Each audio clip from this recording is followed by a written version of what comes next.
everything's gonna be alright. And when we get there, I'ma see a pretty, pretty, pretty young thing. I'ma ask her to take my hand, head to the floor, we gon' dance. And when we get there, best believe we gonna do a two-step. Ain't no drama in here, so don't stress. Step to the right, then side to the left. Yeah.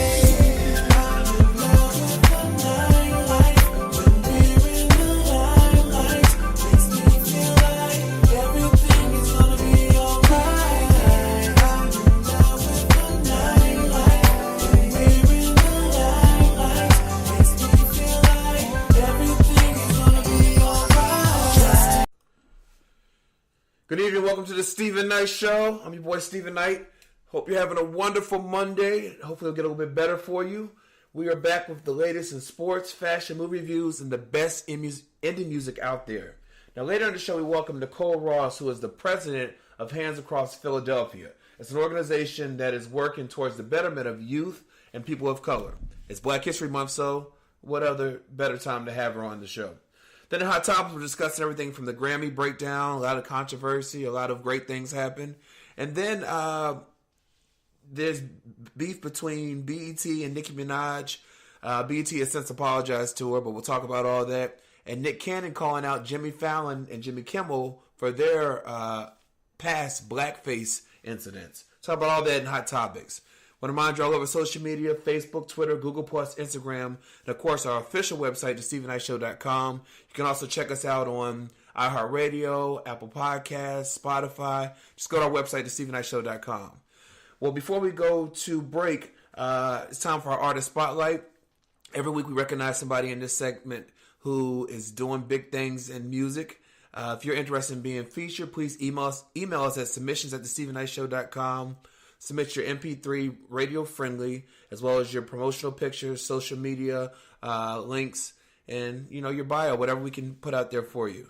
Now, in our spotlight tonight is a young lady who I've known since she was a little girl. She's not little anymore. Her name is Tuesday, and this is her song, Baddest.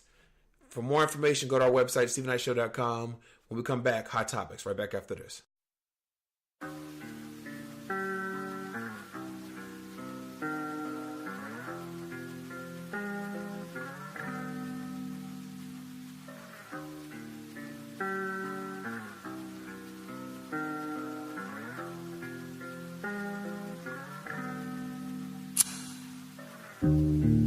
I thought I was enough for you, baby, but I guess I was wrong. What does she got that I ain't got? What can she do that I can't do? I got the beauty and the brains, but love made you go insane, and now you wanna walk away and give all your love away. I put in the time, and you're still not mine.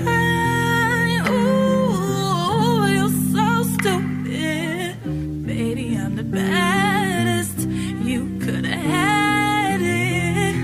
How could you lose me?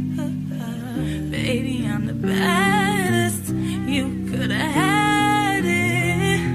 How could you lose me? Was it worth it? I hope that it was worth it. Please tell me it was worth it. I wanna know, I gotta know, 'cause my stomach is hurting and my heart is aching, and I keep on praying that you are mistaken. Ooh, she can't talk how I talk, she can't walk how I walk. Ooh, how could you lose me? Baby, I'm the baddest. You could have had it. How could you lose me? Baby, I'm the baddest. You could have had it. How could you lose me?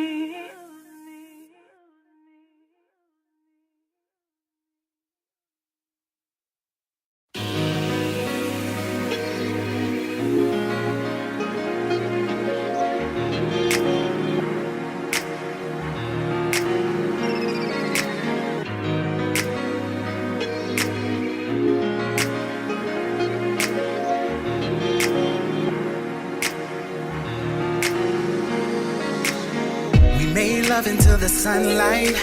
Can't believe I had you going all night.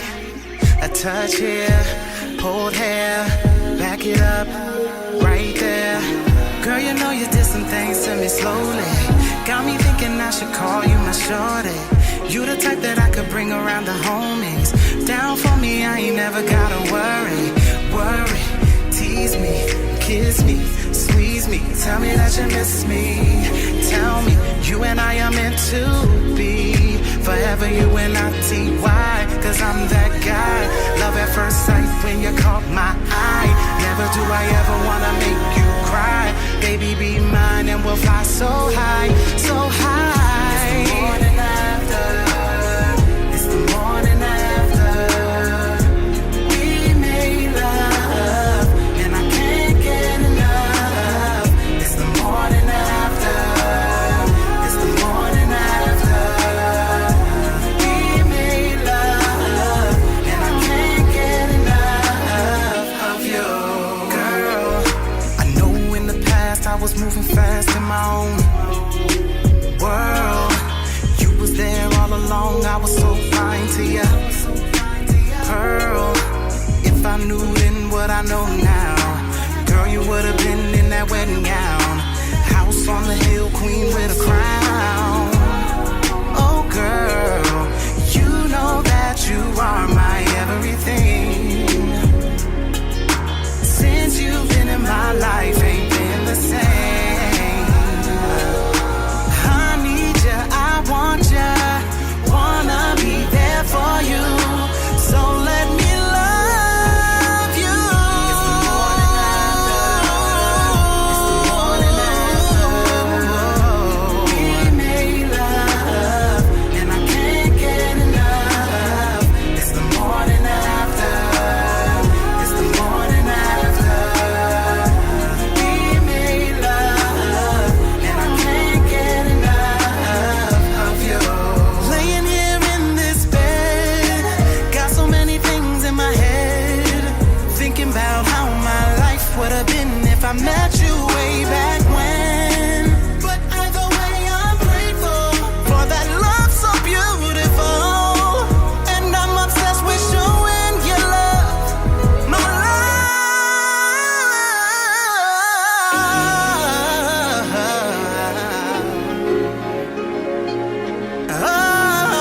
Oh, baby. It's the morning after.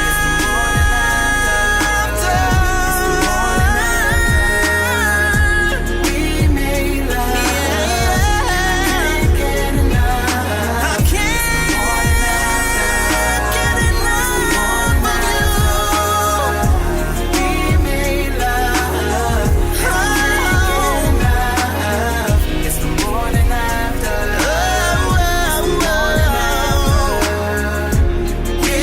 Yeah, and I can't get enough. Can't get enough of you. It's the morning after. We made love, and I can't get enough of you. Yeah, I need you, baby. Oh, yeah.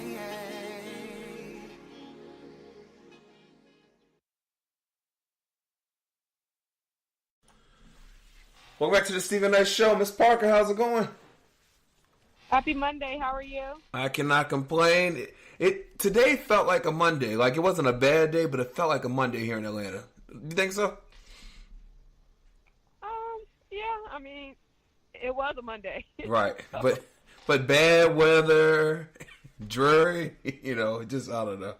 But yeah, we made it went through. by pretty quickly. So It did. we made it through. It did. How was your weekend? It was good. I didn't do too much. Saw my hung out with some friends, but nothing to write home about. But it was a good weekend. That's good. Yes. We had a nice Thursday, and then the weather changed on us. But Yeah. that's part of Atlanta. Living in Atlanta, living in Georgia, so That we'll is make true. it through. That is true. Yeah, I pretty much just hung out with some friends too. I didn't do a whole lot. But yeah, good weekend. Chike, what's going on with you? Hello, how are you? Can't complain to yourself. I'm okay. And you're right. This Monday was very dreary, Yes. except we have snow. It's not raining. Oh, It's you had snowing here. snow? Wow. Yeah. Man. So I guess I can't complain then, huh? No, you can't. Well, our question of the day is: which award shows do you watch? You know, last night were the Grammys. Which shows do you actually watch or look forward to? To be honest with you, none of them. I'm just not big into award shows. I watch them if I feel like it, and then last night I didn't feel like it, so I didn't watch. I don't have any award show that I look forward to each year to watch or anticipating this year at all. Yeah, Chike. I pay more attention to, of course, the films, the Oscars, the Golden Globes, Screen Actors Guild. I pay attention to those just simply because I'm working in that industry and I'm just looking to see what trends are, Right. what people are looking at, what do they think, is hot. But can I just say this about the awards coming up off the Grammys and how things played out. And I'm starting to think that way about movies. And when in movie reviews, I'm going to talk about this a little bit more. But I'm beginning to think that it's changing from actual artistry to more of a numbers and popularity thing. Yeah, as opposed to, there used to be a point in time where people won accolades according to how they orchestrated their artistry. Mm-hmm. And it was honest and it was pure. Now it's about popularity. There's politics involved. Not that there wasn't politics involved before, but it's on a different level now. And it's mainly about numbers and dollars and cents, and how many likes you have. Yeah, that's true. Very true. Yeah, I typically, unless there's like someone's having like a watch party or something like that, I usually will record it and then fast forward through what I want to watch, or go on YouTube or something and watch. Because now with social media and everything, you see clips and highlights that are posted, and so you can always go back on YouTube or something like that and watch that. But I don't really sit there and just sit, again, unless it's like a watch party or something like that. I don't just sit there for 3.5 hours and just, there are better things I could do. But yeah, tweet us at home, Steve and I Show, SHO, and let us know what award shows do you watch these days. Now, speaking of award shows, we all know the Grammys took place last night. Some of the highlights or some of the controversial moments, J-Lo performed a tribute to Motown. They had announced that she was going to be doing it, and a lot of fans were confused on why they chose her out of all people, because that's not really her genre. But she did perform. She had Smokey Robinson there. She had Neo, and I want to say it was one more person, but they all performed. She did most of the performing, but they had little cameos throughout her set. Also, Michelle Obama, she made a guest appearance opening the show with Alicia Keys, Lady Gaga, Jada Pinkett Smith, and J-Lo. Cardi B, she won Grammy. A lot of people, there's a lot of controversy. People always try to put her against Nicki Minaj. So, of course, people were saying that she won this over Nicki, who's been in the game a lot longer. Interesting enough, BET made a post on Instagram and said something about Cardi B snatched Nicki Minaj's wig or something, lace front or something, because she won the award. Well, since then, Nicki today tweeted that she will no longer be appearing on anything BET has, no award shows, no BET experiences, and so it's been all this backlash about that. But the good thing is a lot of women won last night. Over 30-some women took home Grammys last night. They're saying that this is the year of the woman this year, last year. So what were your thoughts? Did you watch the Grammys? What were your thoughts on some of the things that I just discussed? I actually didn't watch the Grammys, but I am going to, at some point, look up some of the performances. The whole J-Lo thing, yeah, I think it would have been preferable and made more sense if a black artist was chosen to do it, just because I know for a fact that the Latin community would not choose an R&B artist to do a tribute to a Latin artist. That will never happen. Right. So I was confused by that. I just didn't understand what what the decision making process was with that, but I think it would have to do with ratings. And so I think they needed the J-Lo brand this year or something. I felt like they did. So I was a bit disappointed, but I haven't seen it. But I just know that for me personally, it would have been someone else. Mm-hmm. And yeah, I didn't see it, so I don't have much else to say about the Grammys. What do you but think? I am happy for women winning. I think the whole music industry needs to stop this whole Cardi B versus Nicki Minaj thing, because I think they can all win. Exactly. I think they're both talented in their own right. I think that the industry kind of pushed this whole competition thing, and it's really annoying. We need to be beyond that. And if I was her, I would have pulled out of the BET experience as well. To me, it was just not called for. Mm-hmm. The comment or whatever wasn't called for. Yeah. Chica? I'm not going to go in order. I'm going to go off what Ms. Parker just said about the whole pitting people against one another. The music industry is basically, that's what they do. That's how they make their money. If it wasn't Biggie and Tupac, then it was LL and Kool Moe Dee. It was, it's always somebody and somebody else. That's how they drive the money. These battles, competition, back and forth. As far as Motown was concerned, the Grammys need to be ashamed of themselves, because most of those people in Motown are still living, and they could have performed themselves. It would have been nice to see legends get up there and actually show these youngsters what real artists do and what real singing is. If you didn't get them, you could have gotten some other artists who could have gotten together to mimic the Supremes or mimic the Four Tops or mimic the Spinners, to mimic the people that were in Motown, but use people that were fans of that culture, not J-Lo. Mm-hmm. I don't even know what her relevance was to any of that at all. I agree. I don't know. Well, again, the thing with J-Lo, she lip-synced the performance. She put on a great show. Don't get me wrong. She's a great entertainer. You can't take anything away from her. But she lip-synced the performance. And one thing about Motown, Berry Gordy went out his way to make sure that the female artists were not overly sexualized in terms of their appearance. He wanted them to be classy, upscale. J-Lo had on a leotard running around the stage, doing all the things that Motown didn't do. And Motown, they're known for their vocals. You had people that could sing, and so I just think they really missed the mark by having her as a performer. They had to.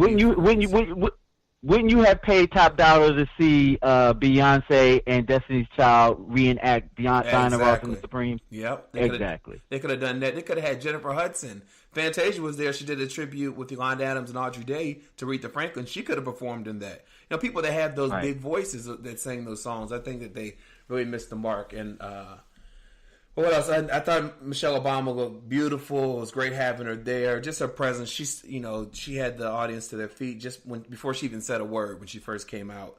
I thought the tribute to Aretha Franklin wasn't that great. Not saying they had Yolanda Adams again, Fantasia, and Audrey Day. Not saying they didn't sound good, but they just sang one song together. You know what I mean? As opposed to they could have done like a medley of her hits. Something more.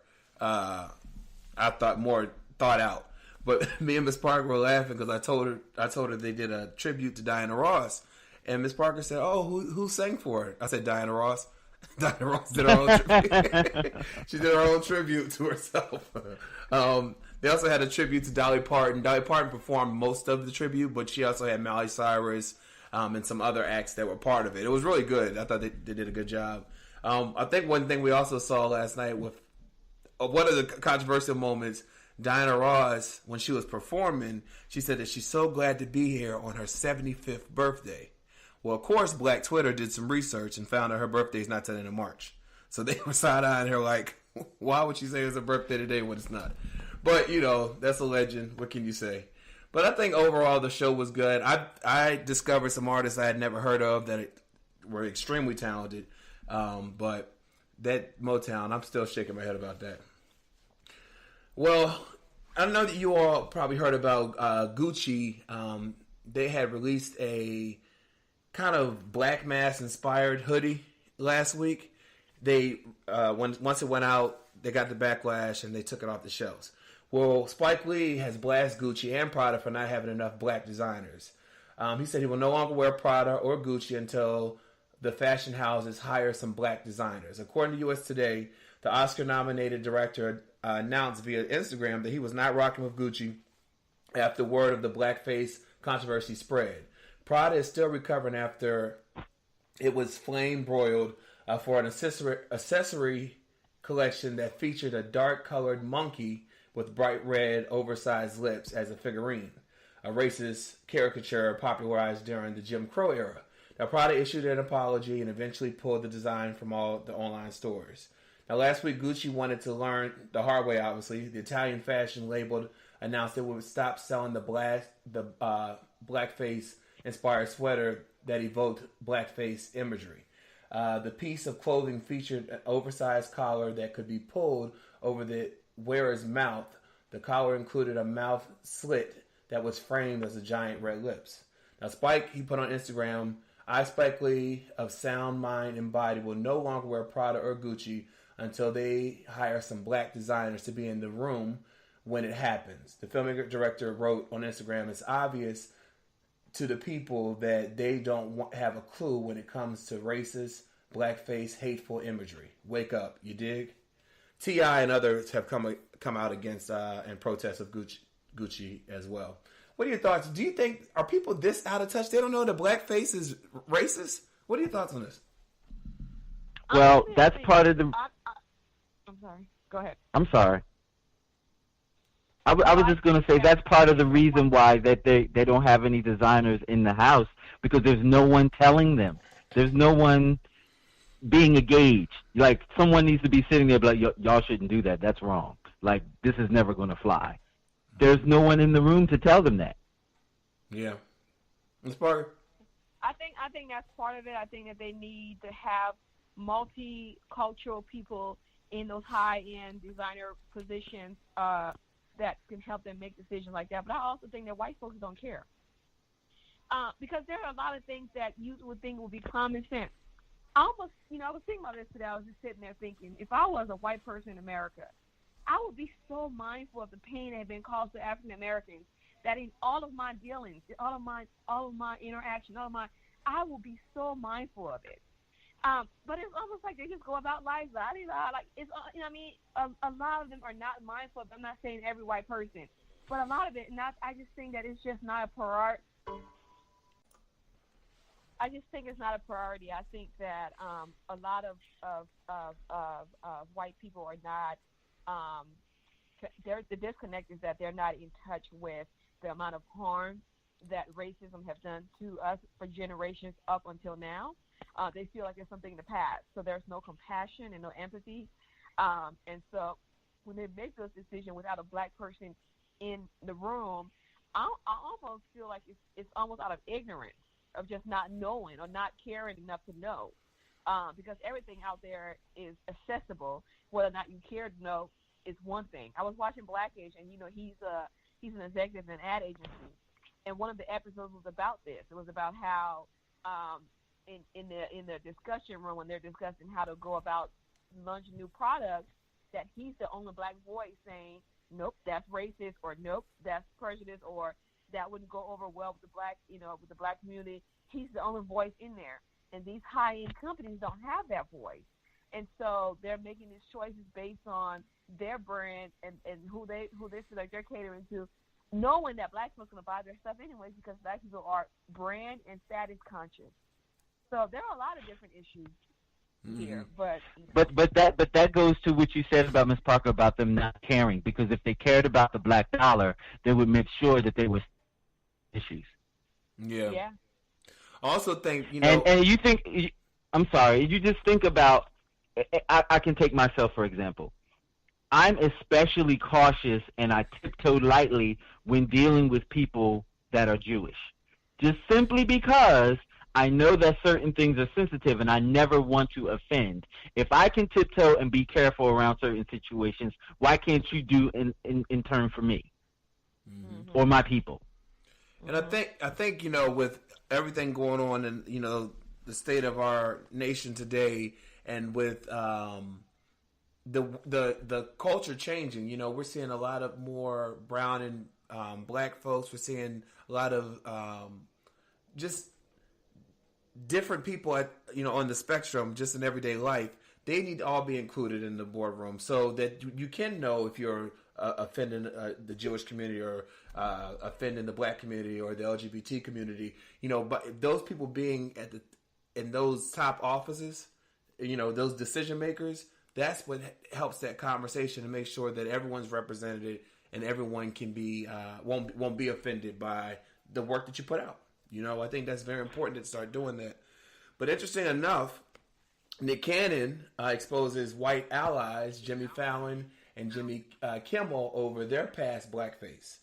Now, of course, everyone's in uproar over Gucci and Prada. Well, Nick Cannon has given the community some decisions to make about their late night viewing choices. Nick took to Instagram to post a collage of some of your favorite white comedians wearing blackface. Nick acknowledged in his comments that he wasn't necessarily looking to cancel these comedians, but he wanted the public to have conversations and really wanted to see a full and honest picture. He said, "These are the kings of late night. Jimmy Fallon, Jimmy Kimmel." He tagged them. He said, "I'm always on the side of comedian and never pander to the sensitive, but I feel there needs to be some truth and reconciliation discussions and teachable moments amongst the communities. I'm ready and willing for the discourse, so who wants to step up to the table first? In the meantime, I'll just leave this here. Tell Jimmy's to holler at me." So, do you think, because obviously these pictures are from years ago, do you think that people should be forgiven for if they apologize, or if their work since those days, it's been different? Do you think they should be judged or criticized for things they did in the past? Yeah, I think based on how they handled it, we had this conversation last week about the guy out of Virginia, the government lawmaker. Mm-hmm. How you handle the situation speaks a lot about your growth as a person today. So 40 years ago, or 20 years ago, when they did it, it probably wasn't something that registered in their consciousness. That's why I said there's a disconnect that so many of them, I know all these people are not probably sitting around hating black or racist to black people, but for them, they just don't understand the pain of what those things symbolizes because they have never had to experience it. Mm-hmm. And they don't deal with the generational trauma that we've been through because of those things. So they can't relate. It's almost like, my cousin was giving me an example. And he said when a person who went through a divorce, one of his friends was telling him about how challenging it is, he said he feels bad, but he can't connect because he's never been through a divorce. Right. Like he understands, like, okay, it probably is hard, but he's like, there's no way I will be able to say I understand fully because I've never been. That's not his experience, right? Now, mm-hmm. Yeah, I haven't experienced it personally. So I get where there could be some disconnect there. It's human nature, right? You haven't experienced something personally. It's hard for you to really connect to it. But I will say this: after it came out that you've been in a position that have hurt someone, it's how you handle it at that point that really matters and really showing how much you've grown as a person. Yep. And if you change and learn and what your pattern of behavior has shown throughout those years. Yeah. That's what matters. I agree. So I think when black people are going through these, obviously things are coming out for a reason. And I think Trump is in office for a reason, as much as I hate to say that. I agree, too. We're seeing things that we're having discussions about things that we need to have discussions about. But I think it's very careful, too, that when we're having these discussions, that we have them honestly, openly, and consciously. So I think just naming people, name dropping, this person's racist, this person's racist, that's what we've done all these years. Mm-hmm. We haven't had in-depth conversation about why is this hurtful? Why is this not acceptable? Why are you not connecting to this? Why is it still bothering us 40, 50, 60, 70 years later? We need to be more mindful, and I appreciate Nick bringing all this stuff up, but I think his conversation need to be more in-depth. Same thing with T.I. I think he jumps on things really quickly, but he doesn't really discuss about, and have an in-depth conversation that would try to make people understand why it's unacceptable, why we can't wear Gucci, why you're not doing it for 3 months. Those things need to be explained and talked about. Yeah. Not just a headline in a post. I agree. Chika, do you think the things that people did in the past, do you think they should be held against them today? So, I look at it like this. With people, and this is just me, with people that are of a certain age, certain things they get a pass. Simply because at a different time, in a different era, it was okay to do certain things. Mm-hmm. Like, for example, because you know my avenue is movies and television. I can go back, and anyone can research this. You can go back and you can watch shows like The Jeffersons or Sanford and Son or Flip Wilson, and you see the language was different. Yeah. You know, George Jefferson called people honkies all up and down. Red Fox says nigger and Uncle Tom's and honkies and all kinds of stuff on his show. To go back and listen to it now, with us living where we are now, with what we are now, you cringe because it's offensive. But then they got to laugh because it was funny. Mm-hmm. And we all were laughing. Whether it be, you know, black, white, orange, purple, green, we all were laughing at that. But now in this temperature where we are now, everyone's sensitive to it. And even in my encounters with, you know, day to day with people, I have to, and I can look in someone's eyes, especially if you're of a certain age and you're Caucasian. When you look at me, I know what you're feeling when you look at me, because you remember when I wasn't allowed to be in the same room with you. You lived it. So now you're seeing this young man in the same room with you. Why is this spook in here? Why is this nigger in here? He didn't belong in here. But I remember a day when America was great before this wasn't happening. So certain people get a pass because that was your life. That's how you were raised. That was the era that you lived through. So, yeah, we all can have an ability to change, but you have to be willing to change. I agree. That's just where I am with it. I think the important thing about all this is that we're having conversations around it, and because of the climate that we're in today, a lot more. I think people are more sensitive to the things that we're seeing, even if it's from the past. But these conversations are necessary amongst all races, so that everyone understands where you're coming from. I think that's very important. This is true. Yeah. Well, and another thing, Stephen, to compare just to compare it to something else. Okay. Like this whole women's movement with certain things that us men do that are offensive to women. Right. Some of that stuff we weren't aware of. Exactly. I wasn't aware that if I'm talking to a woman, even if I'm familiar with you and I put my hand on your shoulder, that certain women find that to be, offensive, or they find it to be intrusive. That's true. We're learning. Yeah. We learn, and we do better now that we learn. That's true. Conversation definitely needs to continue. Let's take a quick break. Right back with a couple more hot topics. Right back after this.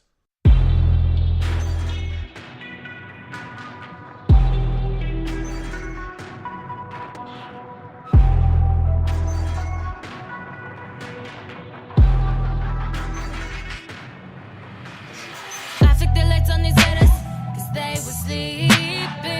Clap off on these hitters, cause they was tweaking. Do not interrupt a hitter when she is speaking. Please keep an eye on your hitter, I got him kicking. From way back when I've been a problem, you don't pick one when you got options. They talking cause I'm never round up.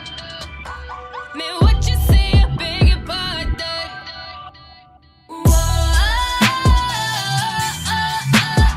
Why you coming at your face? Man, you need to know your place. Oh, you made a big mistake. It's got to be bombs away. Bombs away. You about to blow it? Man, I'm too nice to these hitters. That's over, yeah, finito. I suggest you reconsider. Man, what's wrong with these people? Don't make me reach for the trigger. Be careful, cause it's lethal. We the same matter, you figure. Oh, nah, we not equal. From way back when I've been a problem. You don't pick one when you got options. They talking cause I'm never round up. Man, what you say, I beg your pardon.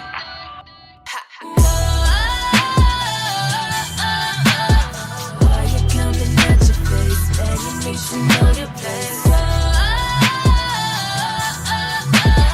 Oh, you made a big mistake. It's got to be bombs away.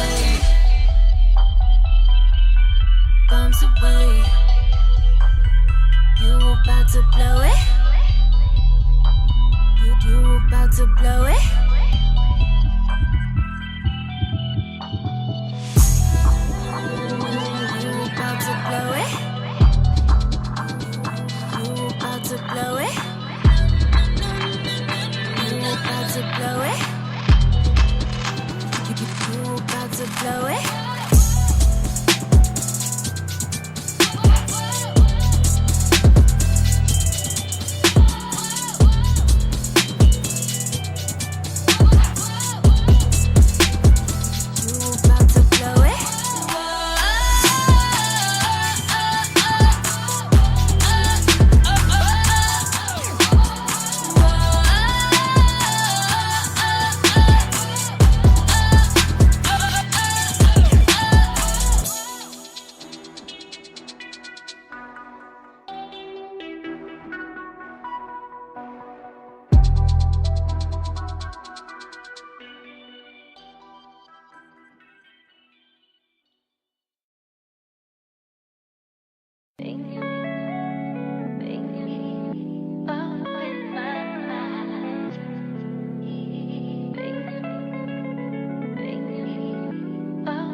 Could write a whole song about how I hate you, about how you played me and led me to believe that you want me, but you just not ready. So I'll wait around for your ass, yeah, I'm crazy.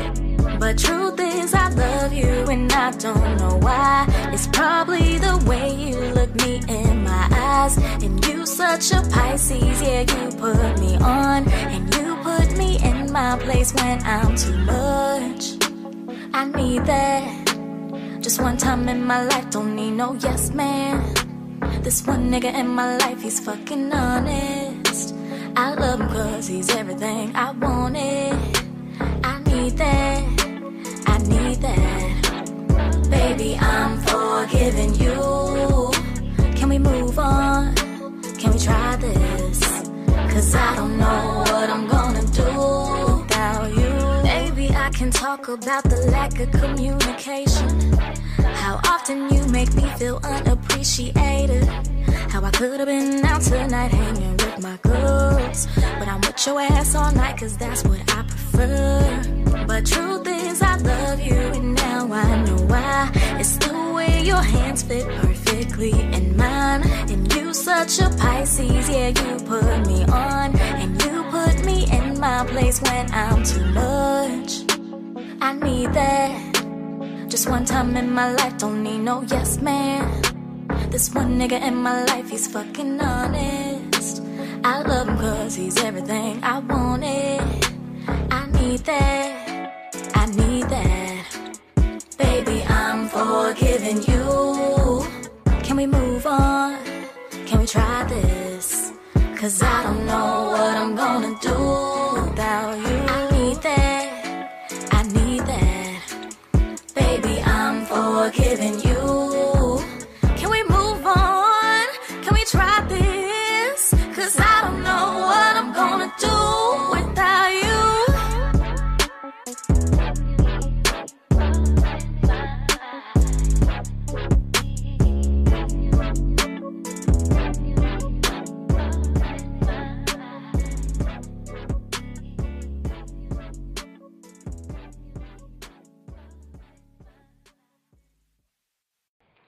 Hey, what's up, y'all? It's the First Lady Faith Evans, and you're listening to The Stephen Knight Show.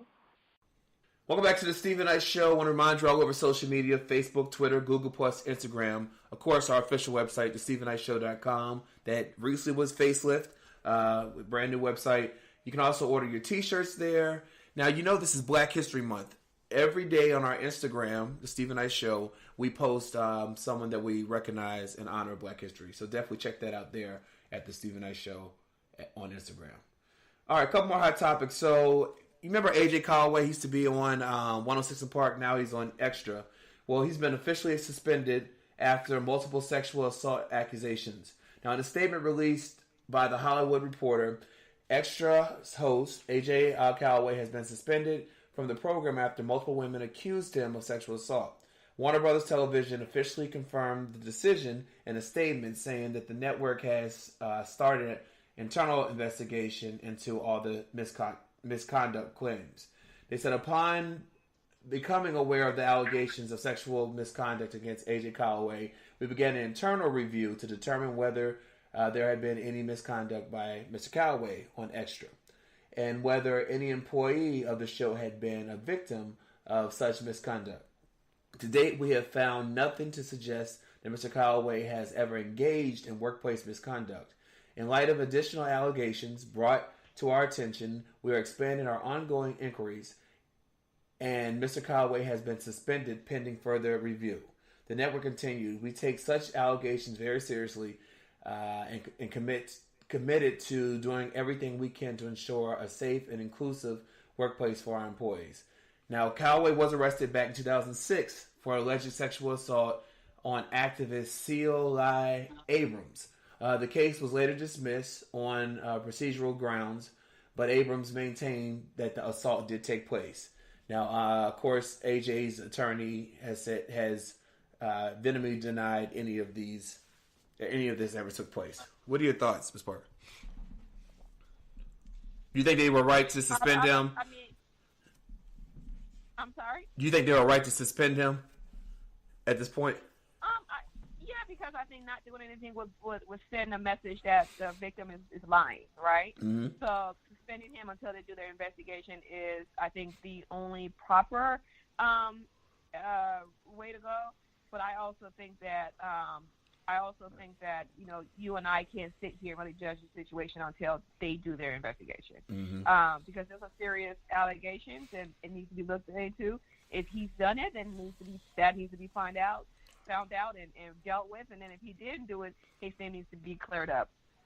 So, as far as my opinion, I don't have none. I have none of like the situation, but I do think suspending him was the right thing to do until they can complete that investigation. And that's the same exact thing that I have to say about all assault allegations. If the evidence is there, then obviously I stand with the victim. But I know for a fact, being a woman, that saying that you've been sexually assaulted is one of the worst things that can ever come out of your mouth. Saying that you've been raped or violated in any way is horrible. No one wants to do it. So I tend to believe the victim, but I also don't want anyone's name being wrongly accused without proper investigation and follow up. Okay. Chica? Yeah, I believe that he should be suspended with 50% of his pay because he's not found guilty, and therefore he still has a job to do, but you're suspending him based on something that has not been proven. So if you're suspending him, I hope you're at least giving him half of his money. I actually think he should get all of his money right now because they said that upon the initial investigation, they had not found anything wrong. They hadn't found that he was guilty of anything. Yeah. So I think until they actually find something, he should be suspended. But I think he should get paid because this is going to. But if you're suspended, you're not actively working, so you're not making us any money. Yeah, but he won't be able to work. He won't be able to work anywhere else either because if this is going on, you know what I mean. What I think there is, so I think maybe they should pay him 50%, and if they find that there's no that the allegation is not valid, then they get the rest of his money, which they have done with other celebrities. Yeah, they did that with Connie Chen's husband, whatever his name is. He got some of his money when he first got suspended. Then when he quit, Julie Chen, where he was able to get some. So I think they should probably say we'll get 50% now, and then if it clears up, you'll get the rest. If we fire you, we'll give it to you as a settlement. Mm-hmm. But there has to be some way, obviously, that he's compensated while the investigation is going on. All right. Well, we'll see what happens with that. All right, our last story. So, Kandi Burruss is issuing an overdue apology to Portia Williams. Now, in the most recent episode of Real Housewives of Atlanta, Kandi told Portia that she was sincerely sorry for personally questioning Portia's fiance, Dennis McKinley. Now, if you can remember, Kandi questioned why Portia's boyfriend had so many other women's tattoos on him, and she even gossiped about his numerous times with her. Gossip about him. With the Kandi Coded Click, her team.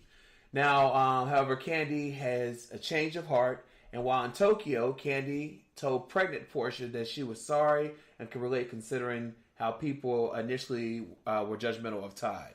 If you remember, they were going around. They were all out to eat, and they wanted to go around. Not out to eat. They were all at a shower, and they're going around the room saying, "What are your highs? What are your lows?"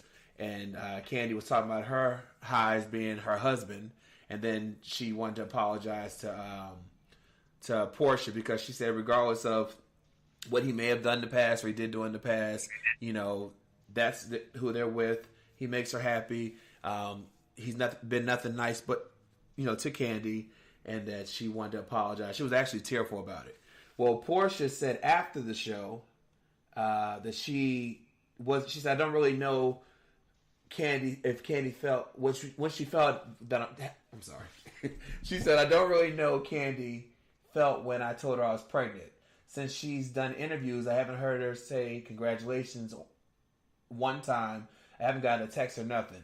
I don't know what's real or what's not when it comes to her. Ms. Parker, I know you watched it. Did you think that Candy's apology was sincere? Yeah, and I think it was very adult of her to do so. So I think it was the right thing. Yeah.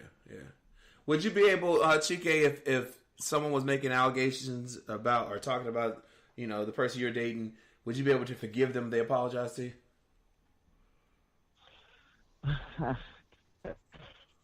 Blank straight up, probably yes. But their situation is so unique in the fact that you work in reality TV. It would be hard for me to discern if you were doing this in relation to our work or if you were doing this in relation to our real relationship, if we had a real relationship. So that dichotomy of being on TV under this guise of, and I'm doing air quotes, you can't see me, reality puts a spin on it.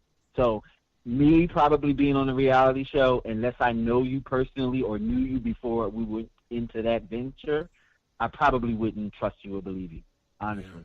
Yeah. I probably would accept the apology, but you wouldn't know nothing else about my life. That's probably how would you do that? Because you're on a show together, so part of venting your life is part of your job. That's true. So how would you do that? Yeah, that is true. Well, I keep my distance. I keep my guard up. I don't know what I do. I have these problems. Well, listen, 7 years ago today, we lost the late, great Whitney Houston. We miss you, Whitney. I know you're singing in heaven. Miss Parker, thank you so much for our topics. Chike, I know I'll see you in movie reviews. Have a great week. Have a great week, guys. All right. Right back after this. Right back after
Eyes roll back when I'm staring at the ceiling.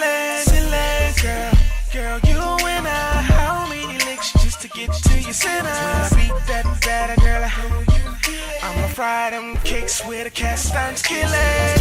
You wake up, oh, we gon' get it in.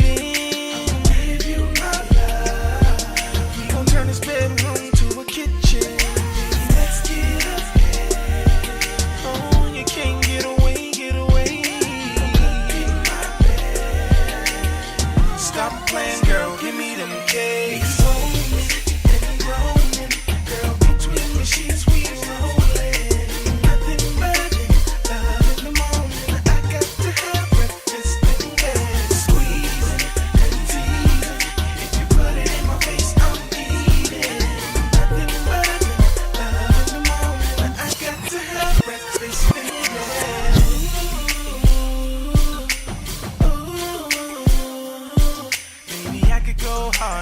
this all day. It feels so good when we shake and bake.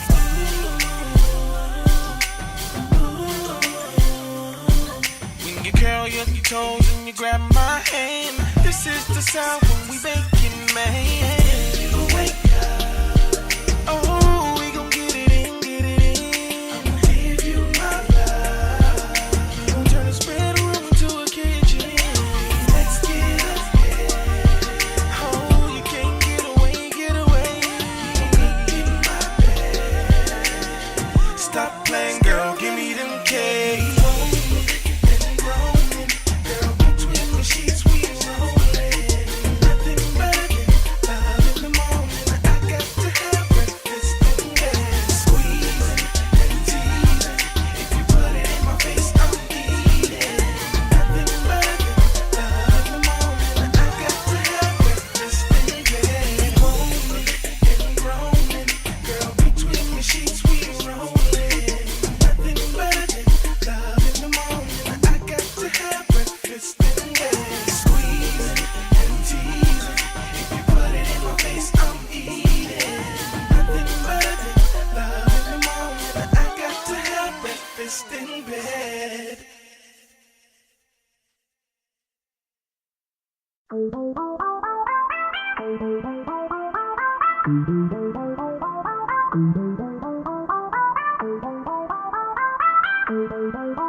Let's take another Quaalude.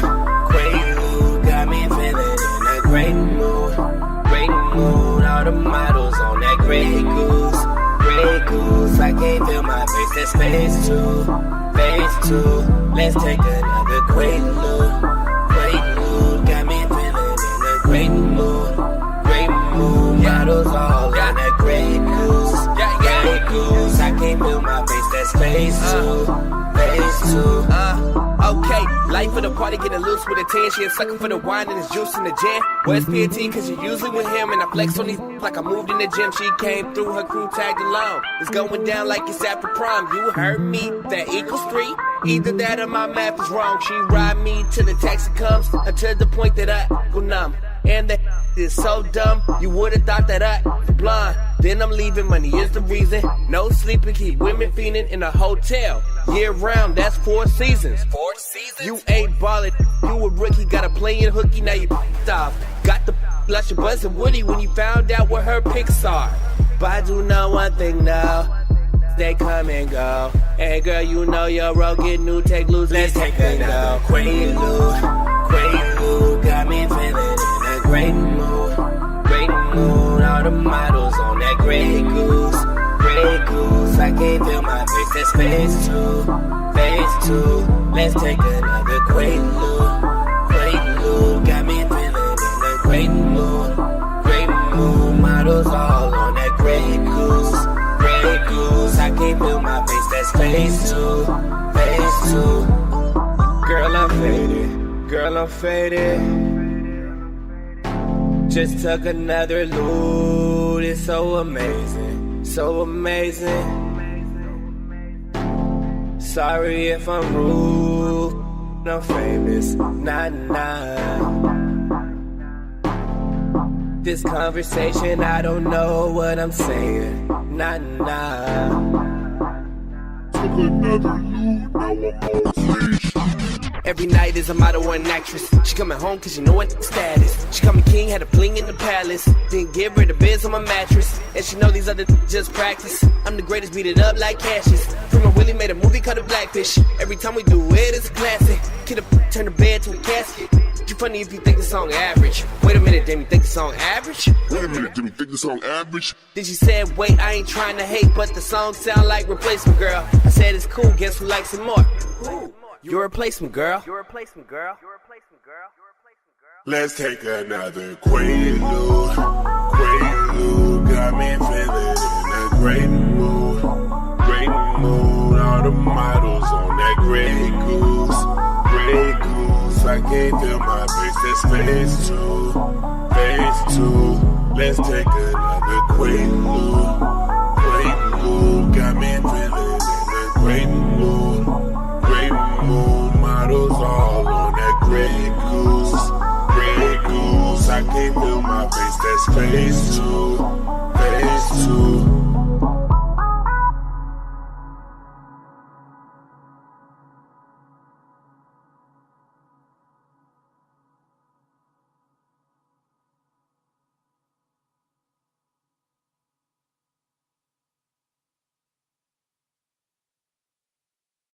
Yo, what up, y'all? It's Gary L. Gray, and you are listening to the Stephen. Welcome back to the Stephen Knight Show. Since it's Black History Month, it's only appropriate that we welcome our guest tonight. She is the president of Hands Across Philadelphia, an organization that is working for the betterment of youth and people of color. Please help me welcome Nicole Ross. Welcome to the show. Thank you. So glad to be here. Thank you so much. Definitely appreciate you taking time out your schedule. A busy woman, I know. So, tell us a little bit about you before we get into Hands Across Philadelphia. Well, I'm just a person that loves Philadelphia. I'm from, I love my city. Philadelphia is now one of the only World Heritage Sites in the United States. So I'm pretty proud to call Philadelphia my home. Yes. I work with a lot of community groups here besides Hands Across Philadelphia. I also work with the National Federation of Black Veterans Network as their finance chair. And nice. I also work, it's a really great organization honoring African American veterans. And every year we're doing a health fair as well as, drives for families that are in need. So I just try to stay busy. But my main focus is working to help people in our communities that are going through lots of issues, which a lot of people that are minorities or of color, they go through so much. And a lot of times the resources are so spread out, it's very hard to find out about different programs. Right, yeah. So our organization, we work to get other organizations to join with us, and we share that information with other people in the community. And we work with the NAACP, the Pennsylvania Black Legislative Caucus, and other groups to share the information that they have, including DHS, the Department of Human Services, yes. which actually has a lot of resources that people are not aware of. They just think that it's just to take children away, but they also have crib programs and food programs, clothing programs. But because we only see one perspective of some of these organizations, we don't know that they have other resources. So we try to provide people in the community with those resources and supports. Okay. So that's what we've been doing since 2013. Awesome. Getting a lot of organizations to work with us and partner with us. We have an annual essay contest every year, and we do a march. And this year we're going to try to do some art programs to get young people to use more of the multi-senses, like using art and coming up with creative writing, to get them engaged, so that we're doing a new model for interacting with our youth. Awesome. That's awesome. When did you get your passion to get in this line of work, to help the betterment of the youth and people of color? Well, it was from my grandmother, Gladys. Okay. She passed away. But I'm sorry to hear that. She always instilled in me to lead by example, and that was one of her things that she always said was, you have to show people by example.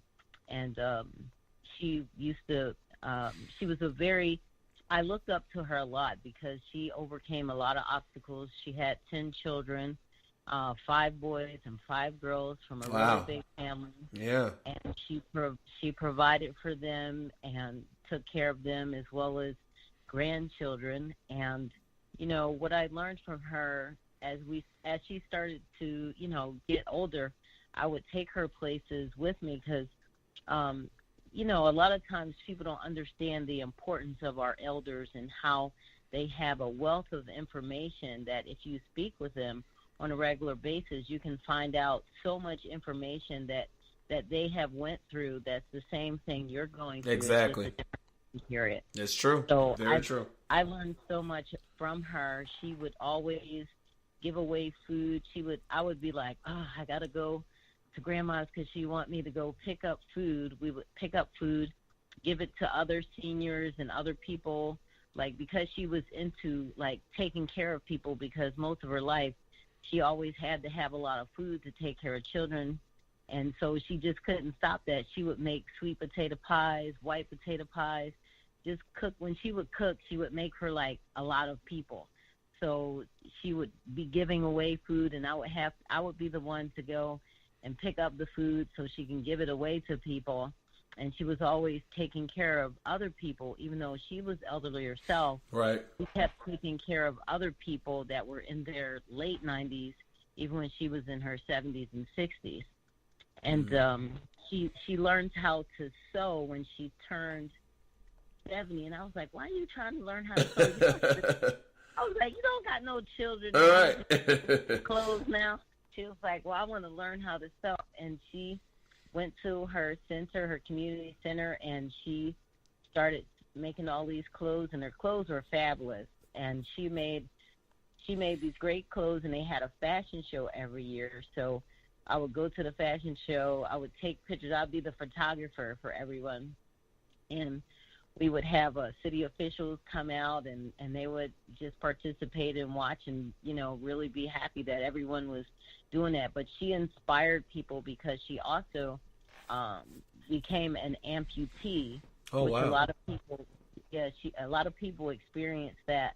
And I was trying to get her to, to be a role model, because someone had asked me for her to model and also talk about her experience of how you can be active. We would go to clubs. One of my friends had a DJ where they would play 50s and 60s music and the early 40s music. We would go there because it was like you can't hear that music anymore. Yeah, so exactly. We're gonna go, and we would go and dance. And even though she was an amputee, she did a lot of dancing. Yeah. I told her, you can still do stuff. And she was like, well, let's go. So we were like Thelma and Louise. We went that's to awesome. a lot of places together. And she also supported a lot of filmmakers. We always went to see most of the work that Christopher Mann was in, who was in the, Loving. So we saw him in the North Star film with a lot of great Philadelphia actors. So she was really popular, and she made, every time we would go certain places, she would make pies for the Shy Lights and the Whispers. Nice. I'd have to bring like this big container of pies for them, and they would always like, well, the guys bringing in pies. I'm like, pies. They go forward to yeah. So the work that you do now, and it being Black History Month, what do you have to say about? I know the day and age that we're living in now. There's so much going on from the current administration, and then it seems like we're kind of going backwards in terms of when it comes to civil rights and injustices. What do you have to say? How do you correlate all together with the work you do, Black History Month, and with the state of where we are now as a country? Well, I just have to say that we are further along in a lot of things in this country, and we have our ancestors to be thankful for, just having the opportunity to on the radio, have the opportunity to gather freely together as a group and talk about the things that interest us.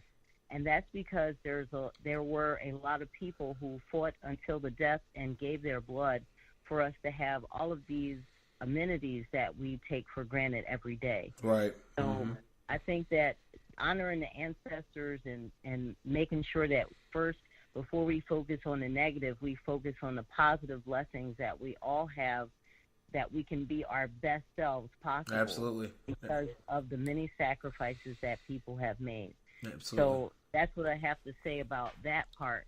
And as far as moving forward in this day and age, the strength of our ancestors give us an opportunity to fight against injustices in any place in the country and any place in the world, because our words can be heard and amplified because of our ancestors' sacrifices. Yeah.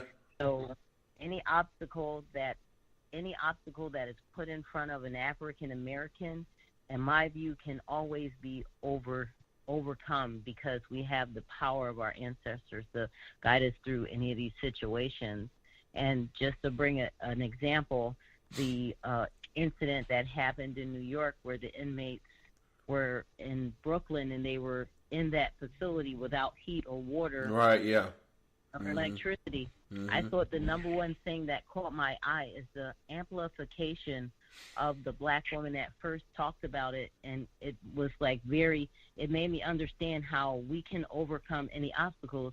She said, I will do everything in my power, my social media, everything to make sure that this gets attention. Absolutely. And that's exactly what she did, and she was sure just did. a regular person. Yeah. So in this country, in this administration, and all the things that we're going through, we have to remember that our ancestors amplify our voices, but we have to use that power to speak up and to take action when we see things that are not going right. That's true. Well said. Well said. So I understand you have an upcoming event. You want to talk about it? Yes, we have a Black History and Heritage celebration that is going to be going on in Philadelphia, February 16th from 5 to 9 p.m. We have, it's a great event. At first it was just going to be a meet and greet with the great-great-grandson of Frederick Douglass, who is not Umar Johnson, which Wow. I keep getting people saying. It is a direct descendant, Kevin Green Douglass, who is a military person. He served just like his great-grandfather. He lives in Tennessee, and he's going to come and speak with us and tell us about like his family and all of the things that he's been doing most of his life, and how, you know, being the ancestor or being a descendant of Frederick Douglass, you feel that you have to continue that fight regardless. That's true. So he will be on hand at this event to speak with any and everyone that's there, and just, you know, making Black history come alive. Yes. And feel like you're talking to someone whose family was a direct person that impacted major things in this country. So we will have him on hand, as well as we'll have a young person there that will be, he is a young artist named Philippe, and he is a Haitian American, and he's 15 years old. He's a trumpet player. Oh, wow. He's going to be playing something. I had met this young man at a friend's party, and he's just an amazing young man. But he's a 15-year-old trumpet player. And the time that I met him, I had just came from Roy Hargrove's memorial service in New York. Okay. And so Roy Hargrove is one of America's great trumpet players. So I was like, I met this young man, and he was 15 years old. He's a trumpet player, very talented. And when Roy Hargrove started, he was 15 years old. He went to play with Wynton Marsalis and all these big bands. So he went from being a regular high school student that was in the same class as Erykah Badu and many other people in Texas that were superstars now. But it was just like, I was like, the ancestors must be telling me something, or Roy must be telling me something.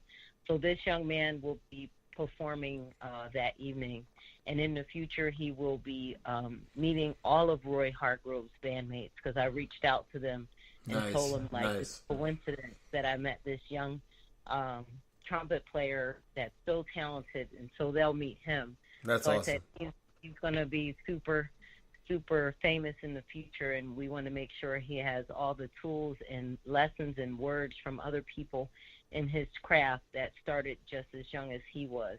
Absolutely. We also have there's so much stuff we're squeezing into this program. It's a short period, but we're trying to get people to really understand how important Black history is, and talking to other people We have another young lady who is a mentor. She's a mentee. She's always listened to our advice from different members from Hands Across Philadelphia, including myself. She is a world traveler, and she is starting a business talking about finances and financial literacy for young people and adults in our community.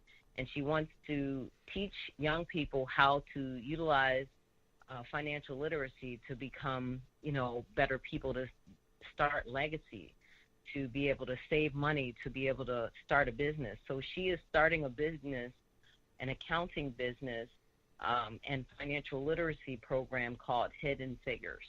Nice. She will be speaking with us at that event. And then for the last part, so I don't, give you guys too much stuff. one of my good friends, she's been my friend for over 20 years, and she recently retired. She's a retired doctor. Okay.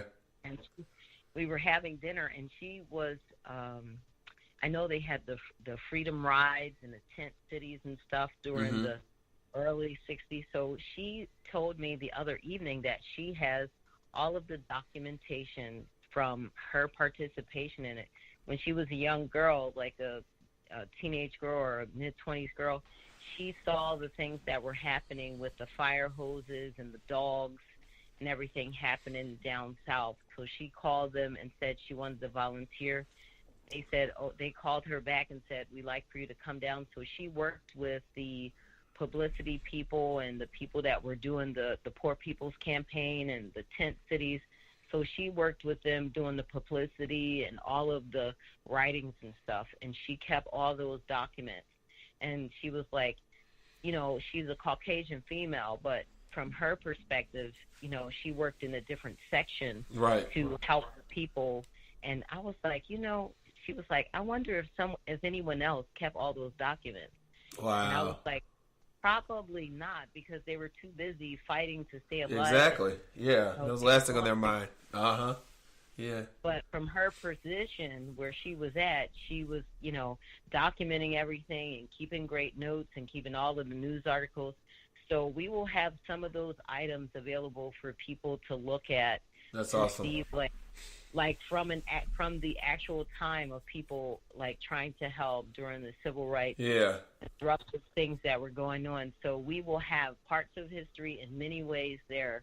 That's to make awesome. sure that people can see how what you each person, what you do now can have an impact on the future. Yeah. So Very true. we all are a part of Black history now and then. Yes. But we have to look at our past achievements and past accomplishments and share those with young people and young adults, because most of the things that happened, they were led by young people. Yeah. Yeah, that's so true. We want to encourage young people and adults to encourage young people to be open to explore what they have to offer to the world to make it a better place. Most definitely. And when is the event? And where? When and where is the event? It's in 403 Westchester Pike. 403 Baltimore Pike. This will be in Clifton Heights, PA 19018, and it's Saturday, February 16th, from 5 to 9 p.m. Awesome. And one last thing, we will have a African American board game designer who spent 7 years designing this board game called Check Us Out. We will be the first people that will see it in like a mass group of people. But this board game is filled with over 200 African American inventors, people of note, of color, and it's a way to teach Black history at home because of the lack of Black history in schools and how they're changing the narrative of what Blacks in America were doing before and during the war and enslavement and encampment. So this woman dedicated 7 years, and it's all self-funded. She's going to bring the game for people to look at and to be able to purchase the game. But it's really just important to support people that dedicate their real, like she dedicated 7 years of her life. Yeah, it's a long time. Yeah, I was like, it took you 7 years, and I was like, well, some people would say 7 is the perfect number. Right. But 7 years of her life and self-funded to make this game a reality. And we just want to make sure people see it, they can support it. It's an awesome game. You know, you can play it multiple ways, but, you know, we're going to make sure that we get this out to the major public. And for Juneteenth, we're trying to get her to host a tournament at Juneteenth in Philadelphia, because I also work with the Juneteenth Parade and Music Festival that's going to be happening from June 15th on to Juneteenth. And we're going to make sure that that game is there for people to play, to purchase, and to learn about. So awesome. There's going to be so many things that we're going to talk about. And we'll also have people from the Juneteenth committee there as well if people are interested in getting involved in the Juneteenth Parade and Music Festival that's coming up in June in 2019. That's awesome. That's awesome. I mean, so much great stuff you have going on. I definitely appreciate you taking time out your busy schedule. And I wish nothing but success and learning from all these events and activities you have going on. I think it's going to be wonderful. So thank you so much for taking time out your schedule, Nicole. Thank you so much for having me. All right. And for more information, you can go to our website, thestephenknightshow.com. We'll be right back after this.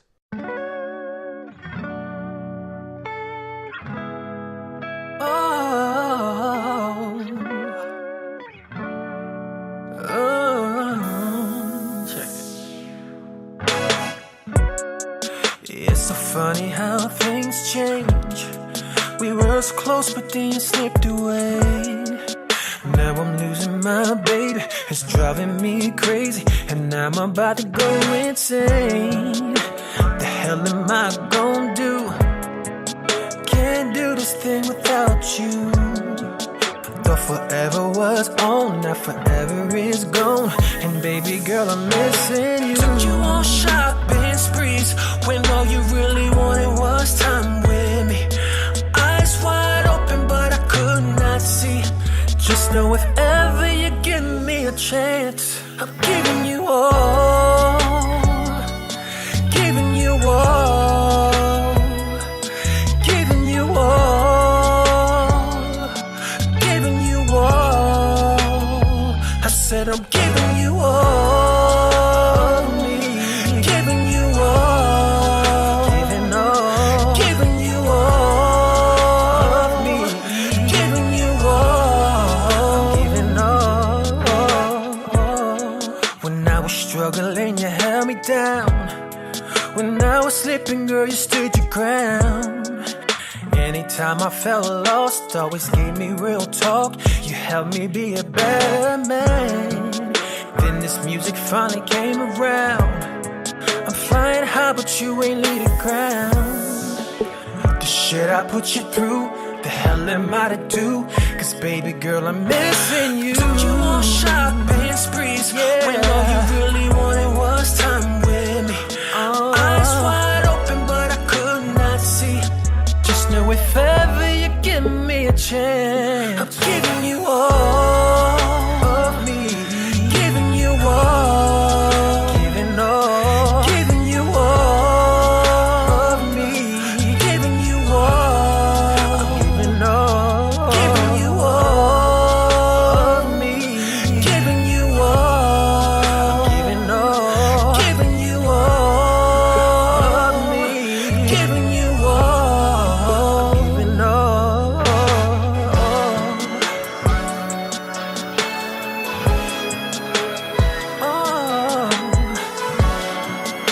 I ain't gonna stop, no.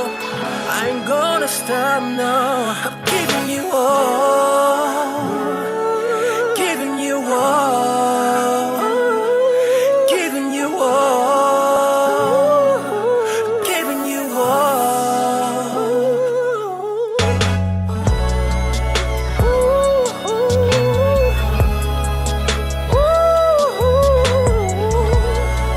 Come back home.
but my heart keeps telling me it's probably something.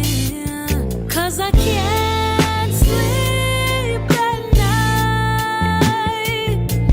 Thoughts keep running through my mind. I don't know the reason why. So I'll hide my tears inside so you won't see me cry. Don't have a reason to cry. I don't have a reason. Don't have a reason. I don't have a reason. Oh, I don't have a reason. They say intuition never lies, but if it's real, true love, it never dies. Torn between my heart, torn between my mind. I can't see clear because my love is blind. Could he hurt me so? I don't know. I don't know. I don't know. 'Cause I can't sleep at night. I can't sleep at night. No.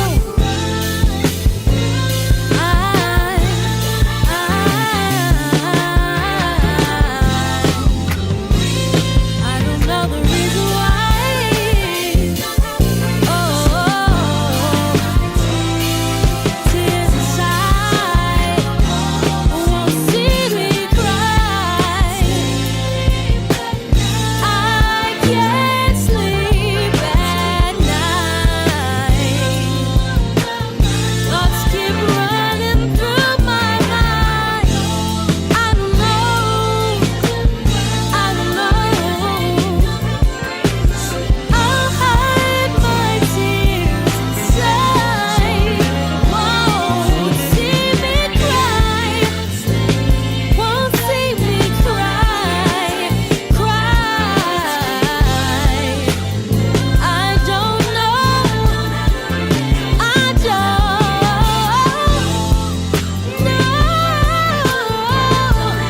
know. So I'll hide my tears inside so you won't see me cry.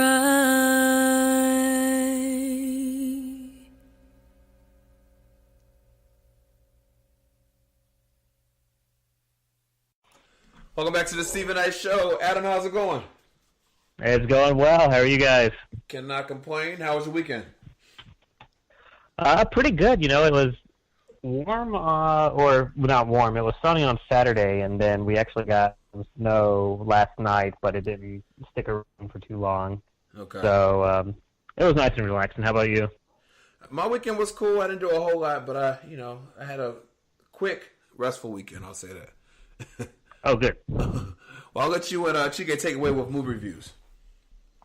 All right. So I saw this weekend, Cold War, which is a foreign film. It's a Polish film directed by Paweł Pawłowski, and it stars, it's about this musical composer who falls in love with this girl who's a part of their music troupe in the late 50s to the 60s in Poland, so during the Cold War period. And it is a romance story, and it's really about kind of their lives throughout the years and how they attempt to leave the communist regime. They go to Paris for a little bit, and what draws them together. And this movie I really wanted to see just because it is a foreign language film. It won the Best Picture in Cannes last year, so there was a lot of hype. And actually, the director is nominated for Best Director in this year's Oscar, as well as the movie being nominated for Best Foreign Film. It is a black and white film, so it kind of reminded me of Roma in that sense. And it's a really good story. I know Chike often talks about how Hollywood needs to kind of quit doing these recycled stories and branch out a little bit. And I think Get out of foreign my films. head, Adam. So yeah, well, I mean, I like to add. I think foreign films I think are great in that aspect because they do take the risk. They do tell their own story, and this one is definitely one of those. So I would definitely recommend if you're looking for something different. You don't want to see kind of the typical love story. Check out Cold War. I don't know if it's playing in a lot of theaters. We have a few independent theaters here in the D.C. area that kind of helps you see those, but definitely check it out. Cool. So you tripped on to what my theme was for this evening about movie reviews. I have not been to the theater. I am not moved to go to the theater to see anything, honestly, right now, anyway. And I know that this is a lull because, we're gearing up for the new wave of movies because we're at the end of the Oscars, and we're the Oscar season. And so we're in award ceremony mode. I'll start off by saying I did see a few things, not in the theater. So one of the best things that I saw was the animated feature film from DC Comics called The Reign of Superman. And this is during the time period after Superman dies and before he comes back, and how the world dealt with not having Superman present, but all the other members of the Justice League were around, and how they cope with keeping things at bay, the evils, if you will, without Superman, because he was, the biggest and greatest superhero, and how the world was missing Superman and what happens in his absence. Check it out. Definitely check it out. It's especially if you're a DC comic person, this is a movie to watch. I have the DC app on my phone, so I was able to see it because I'm a membership of DC Comic app. However, the DVD is floating out there. It's for sale. And also, I'm sure it will be on Netflix at some point. I don't know when, but you can actually rent the movie to see it. But it's definitely worth seeing, especially if you're a fan of that universe and the storylines that have been building with the animated movies. The animated movies they're slightly different than the actual movies. To me, the content and the storyline of the animated features is so much better. Just my opinion. Nice. And documentary films, I think I mentioned Fire. It's a documentary film, Fire spelled F-Y-R-E, on Netflix, and it talks about the scam of a concert that was supposed to happen. Yeah, it was kind of like it was going to be Coachella, but like on the islands. And it just turned into a total disaster and a ripoff. Definitely check it out. It's very, very interesting. And just to see how people can con you out of your money and lying and philanthropy and how it crosses and money laundering and all that stuff. It's just all involved. It's really juicy. Watch it. It's really good. Trust me. Won't You Be My Neighbor is an HBO documentary on Fred Rogers. We all know him as Mr. Rogers. It warmed my heart to watch this because, as a kid, I watched Mr. Rogers. What I didn't know what I was watching was, like, the tail end of Mr. Rogers. Because watching this documentary, I saw some footage of him, and I was like, oh, wow, Mr. Rogers was young. Like, he was doing this for a very long time. Like, he basically put PBS on the map. Like, he was PBS. There would be no Sesame Street. There would be no Electric Company. There would be none of those shows that cater to children if there wasn't a Mr. Rogers. So basically, Teletubbies and Barneys, you owe Mr. Rogers everything because he started it all. And this man genuinely had a love for children, and he loved to educate, and he was a minister, and so he had a love of God in his heart, and he decided to step out on a limb and create entertainment geared specifically for children. And it really, really warmed my heart. It was like, oh, Mr. Rogers. Check it out, definitely. Especially people that are old enough to really remember Mr. Rogers when he was actively on the air. I think you'll get a kick out of it. Adam, I did check out Russian Doll. It's very smart and funny. It's a new series on Netflix, and it stars Natasha Lyonne, who's also a star of Orange is the New Black. Definitely check that out. It is really, really, really good. And I honestly it became on my radar, Adam, when you mentioned it. I mean, I did see it, but when you mentioned it, you was like, okay, yeah, I have to watch it.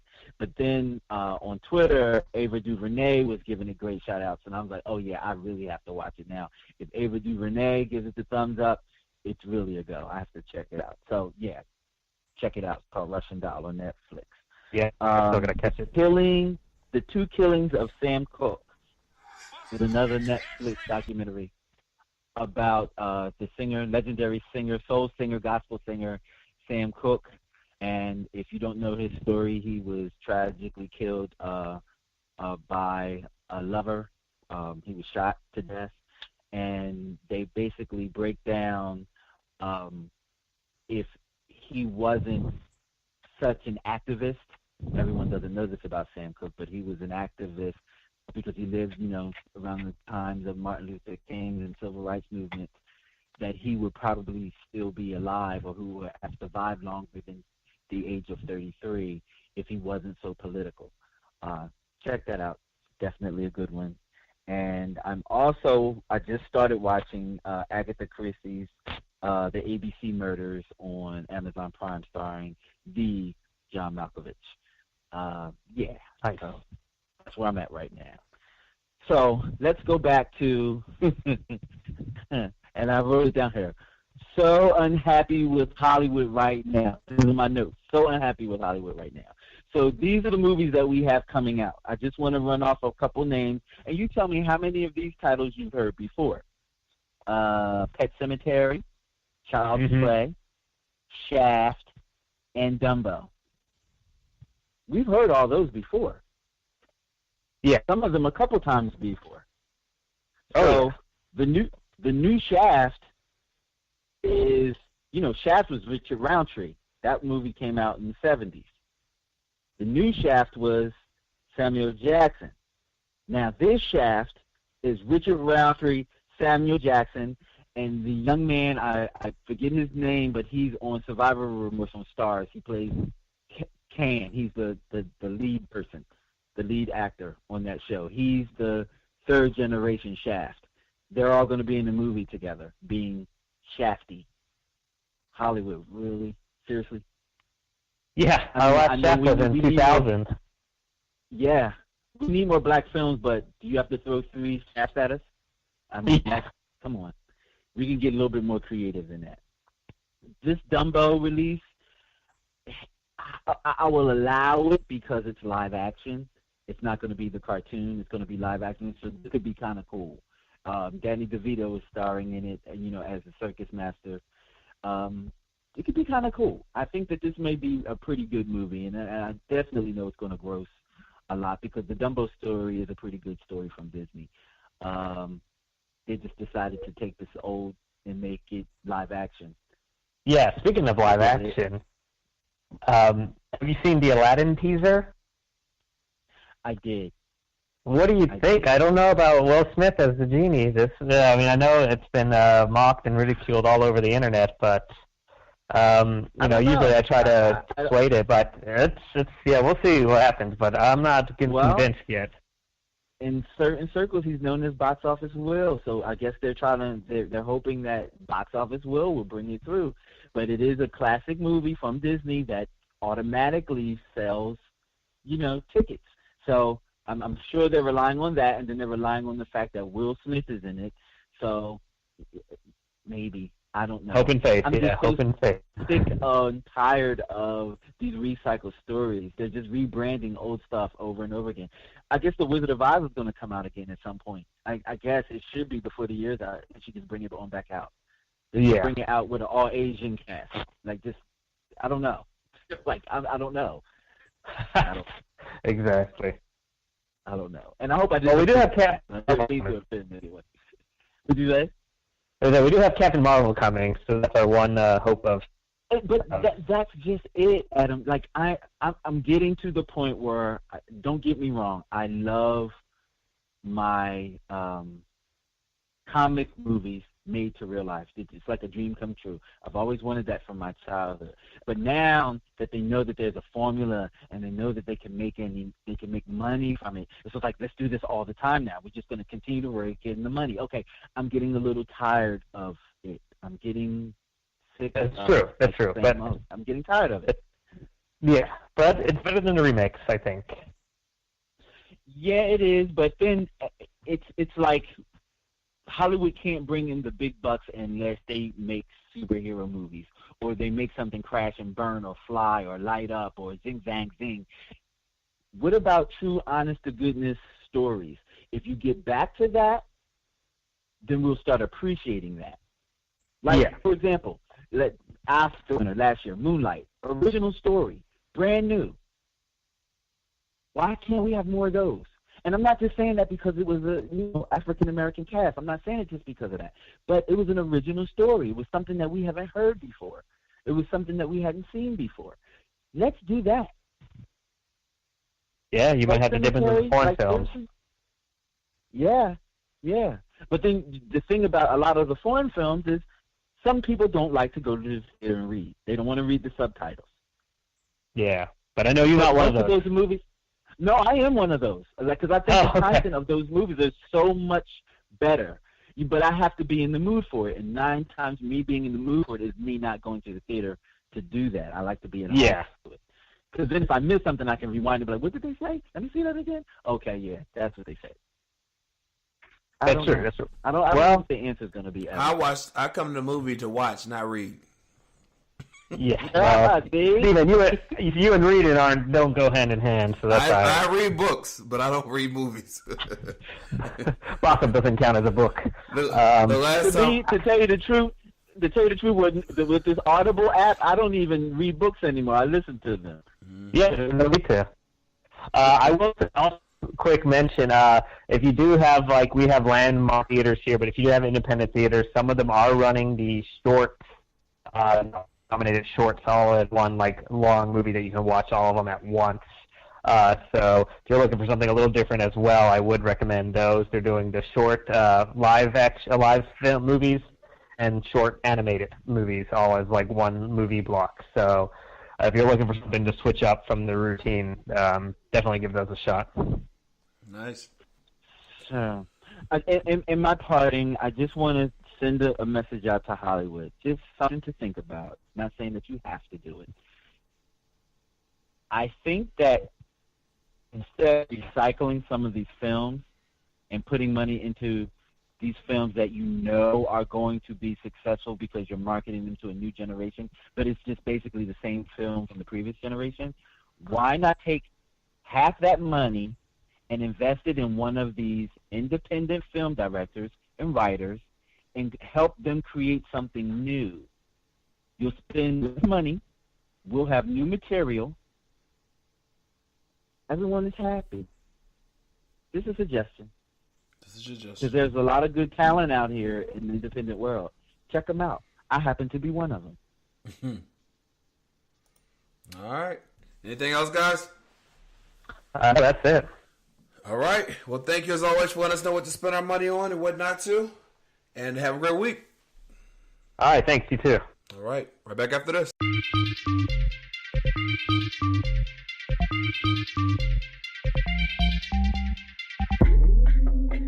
I got something that's on my mind, and I ain't trying to waste no time.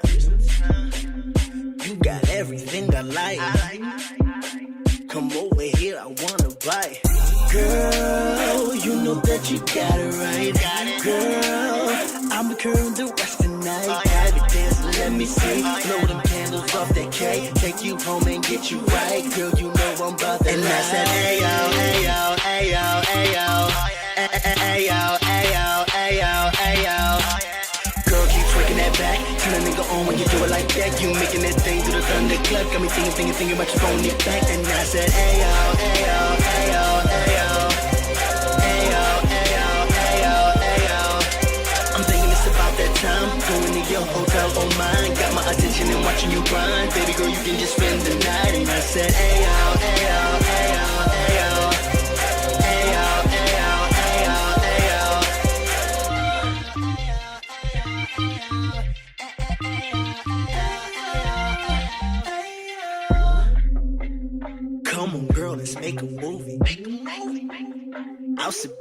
watch you do it.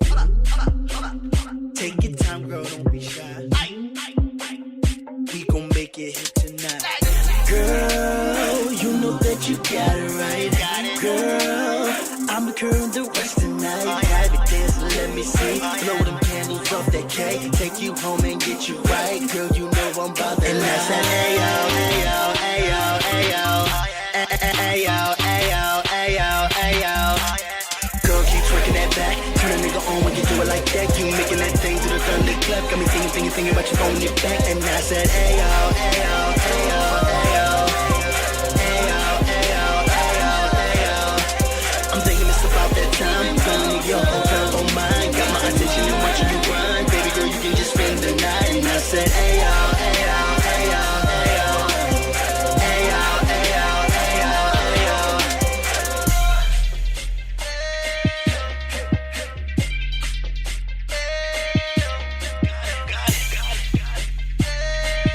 Twerking that back. Girl, keep twerking that back. Turn a nigga on when you do it like that. You making that thing to the thunder clap. Got me thinking about you throwing it back. And I said, ayo, ayo, ayo, ayo. Ayo, ayo, ayo, ayo. I'm thinking it's about that time. Going to your hotel, don't mind. Got my attention and watching you grind. Baby girl, you can just spend the night. And I said, ayo, ayo, ayo, ayo. Ayo, ayo, ayo, ayo.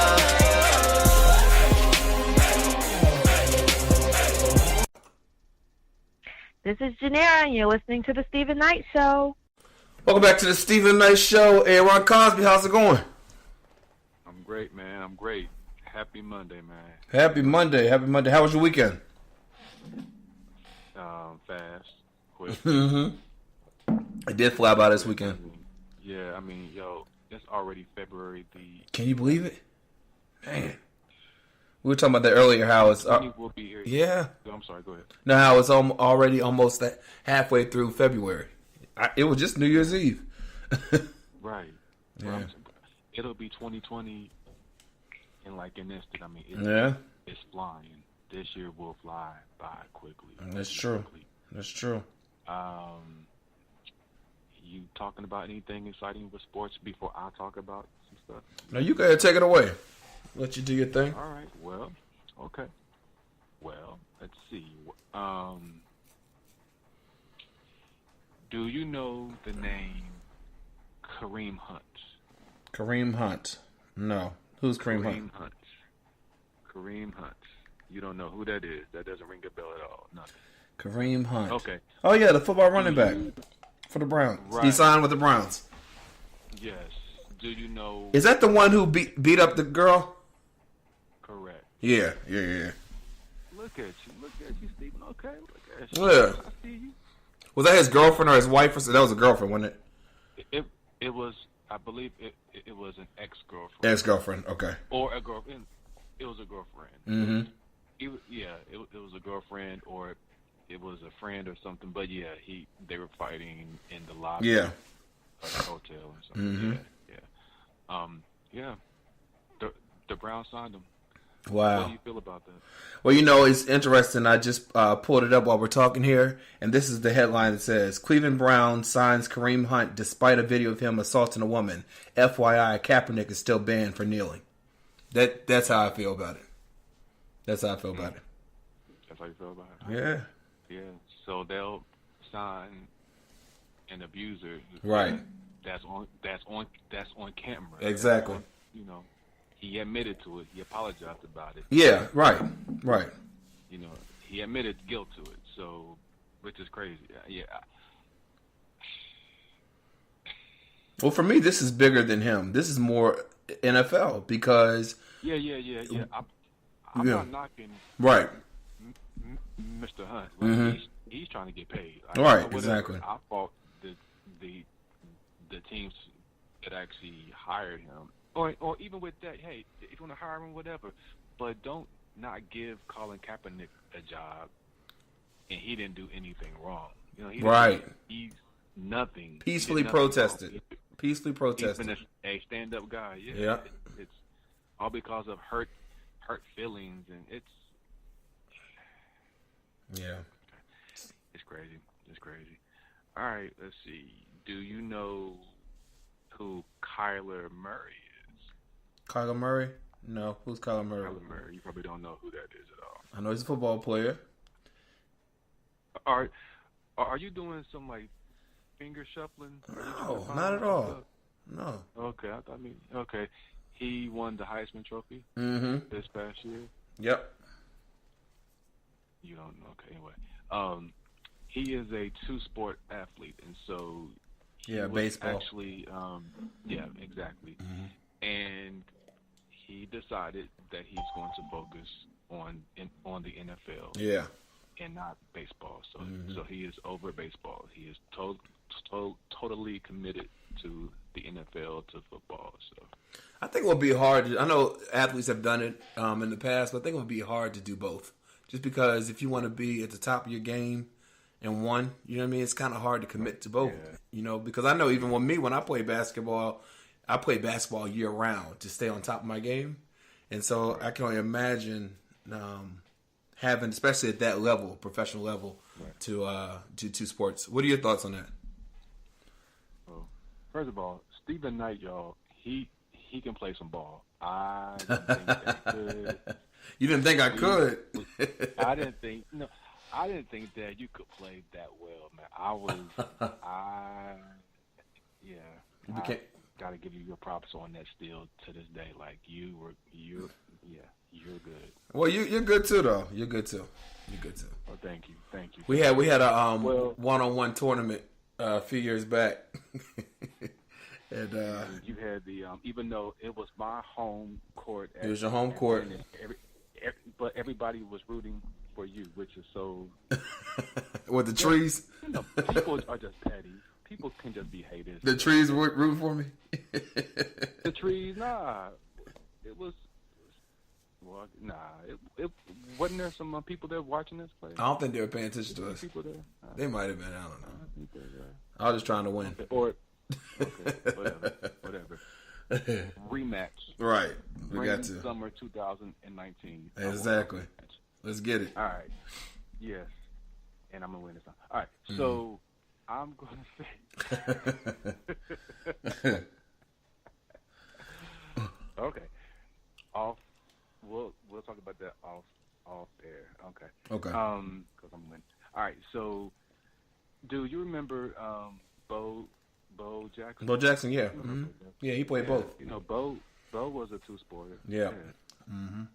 And Deion Sanders. Deion Sanders, yep, he was too. Two-sporter. Yes, I mean it's been done. Right. But if you would think, okay, what sport is Deion Sanders known for? I would say without a doubt, football. Football, yeah. Football, yeah. And with Bo Jackson, I would say football. Yeah, exactly.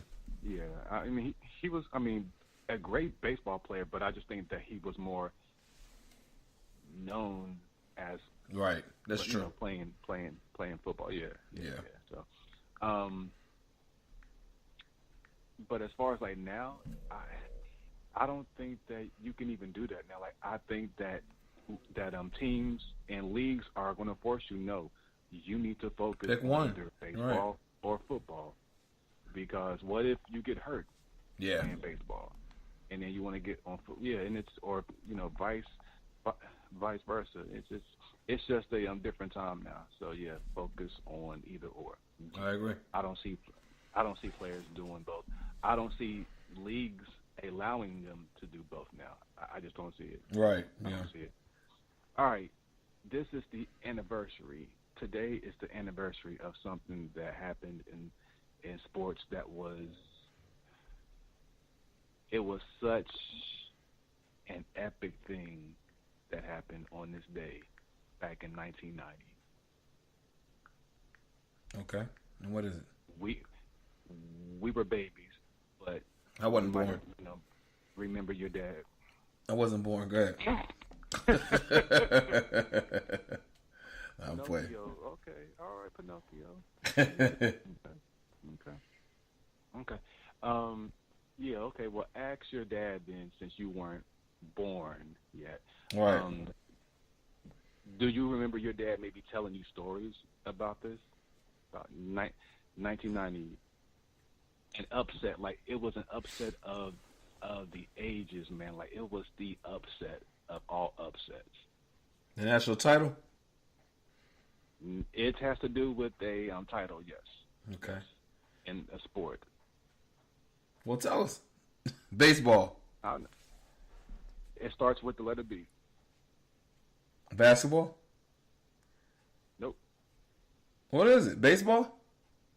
It doesn't deal with a ball. Oh, we gotta tell them. I don't know. Nope. Yes. Letter B doesn't have a ball at the end. Letter B. Boxing. There you see. Come on, Steven. Thank you. You are. You know, you would make it so much easier if you just said what it was. Douglas versus Holyfield. You is kind and you is important. Come on. So yes, boxing. Back in 1990, somebody got knocked out that that wasn't supposed to have gotten knocked out. At least that's what they thought. All of the experts said that he shouldn't have gotten. Anyway, Buster Douglas knocked out Mike Tyson. Oh, okay, yeah. I do remember that. Yeah, because we used to always have the fight parties at our house. My dad would have them. But yeah, I do remember that. Okay. You remember, Mr. I wasn't born, but now you remember. Okay. Right. Yeah, you were there. You were just probably getting home from your high school basketball game back in 1990. Yeah, we know. High school? I wasn't no high school in 1990. I'm joking. Steven's not 40, y'all. No. He's not 40. Not even close. Okay. Not even close. No. Far. I mean, that didn't happen like that. Far. Well, tell us about why that's such historical to this day. Because the odds were so against Buster Douglas. At the time, Mike Tyson was the undisputed heavyweight champion of the world. He was everything. Mm-hmm. Like he just was. How can I put it? He was the GOAT. I guess you could say that he was the Tom Brady. Yeah. Of boxing at that time. Like he was just the GOAT. He was the man. He was just. I mean, everywhere. I mean, he was just. I can't. I mean, this man had a video game, Mike Tyson's Punch Out, on Nintendo. Yep.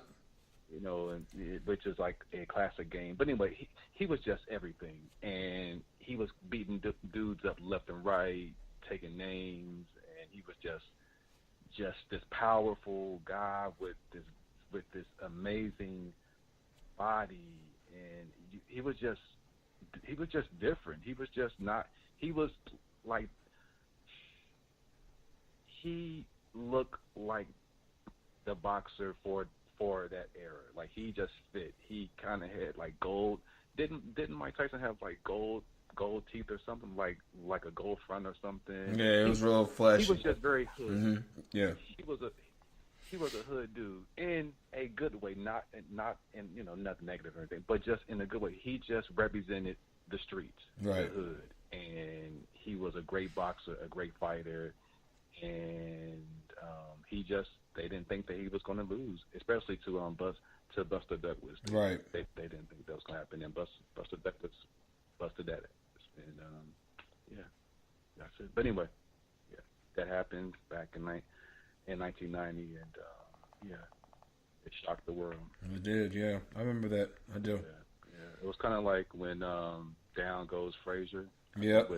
When Muhammad Ali beat Joe. Was it Joe Frazier? Yeah, it was Joe Frazier. Anyway. Yeah. Was it Joe Frazier? Mm-hmm. Sure. Yep. Okay. Yeah. Okay. Cool. But yeah. So anyway, all right. That's all I got. The sports. All right. The NBA sucks for right now. Still, it's. I'm waiting for it to pick up. I'll talk about the All-Star weekends coming up in like another week. So I'll talk about that. And then that I prefer the NBA post All-Star game. Exactly, yeah. That's when it starts getting really good. So I'll be talking about it more. Most definitely. Most definitely. Yes. One last thing. Have you seen the AAF, which is the American Alliance of Football? Have you heard of it? Yeah, I did hear about that actually recently. Atlanta has a team. Okay. Yeah, and they play at Georgia State Stadium. Okay. That football stadium. So yeah, I don't know much about this league. It's something new. I'll do research, and I'll talk about it in the weeks to come. So all right, sounds great. I'm out. All right, everyone, have a great week. Appreciate you. Absolutely. All right, right back after this.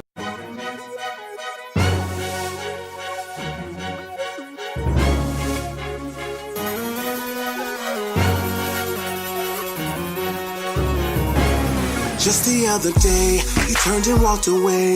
Left you all alone, heart full of pain. Never said goodbye, left you there to cry. Broken down, standing in the rain. Ay. But wipe all your tears away, 'cause I came to save the day. Gonna erase the pain that he gave. It's gonna be okay. I know we broke your heart, tears rolling down your face. You know I'm coming over to make sure you're okay. You don't have to wait, I'ma save the day. Call me Superman, you be always late. Girl, I'm on my way, girl, I'm on my way, You don't have to wait, I'ma save the day. Call me Superman, you be always late. Girl, I'm on my way. You must have seen it all along. He was a fool to do you wrong, but it's okay, I'm here to stay. So stay strong and move on. Take my hand, 'cause I wanna be your man. Gonna wine and dine you, show you I love you. Make all your dreams come true. We broke your heart, tears rolling down your face. You know I'm coming over to make sure you're okay. You don't have to wait, I'ma save the day. Call me Superman, you be always late. Girl, I'm on my way. Girl, I'm on my way. You don't have to wait, I'ma save the day. Call me Superman, you can put your trust in me. I'll never let you down when you call on me. I'll always be around if you let me be the man you need.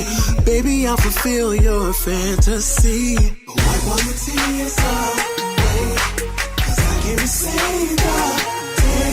Gonna erase the pain that he gave. It's gonna be okay. I know we broke your heart, tears rolling down your face. You know I'm coming over to make sure you're okay. You don't have to wait, I'ma save the day. Call me Superman, you be always late. Girl, I'm on my way.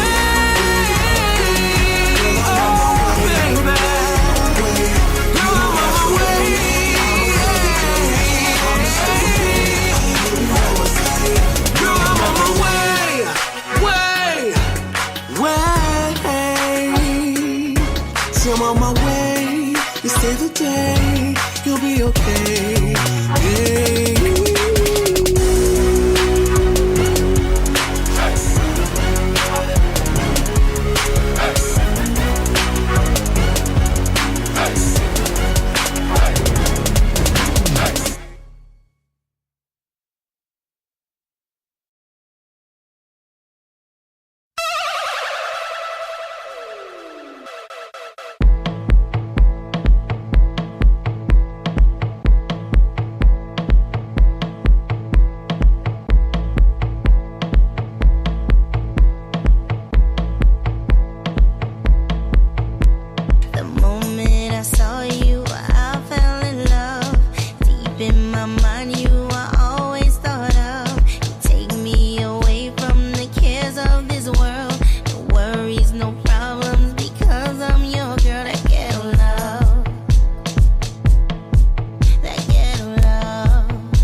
that ghetto love. That ghetto love. In the ghetto. In the ghetto. In the ghetto. In the ghetto. Take me away from the cares of this world. No worries, no problems, because I'm your girl. That ghetto love. Ghetto love, ghetto love. Take me away from the cares of this world. No worries, no problems, because I'm your girl. That ghetto love. Ghetto love, ghetto love. Ghetto love. In the ghetto. In the ghetto. In the ghetto. In the ghetto. In the ghetto. In the ghetto. In the ghetto. In the ghetto.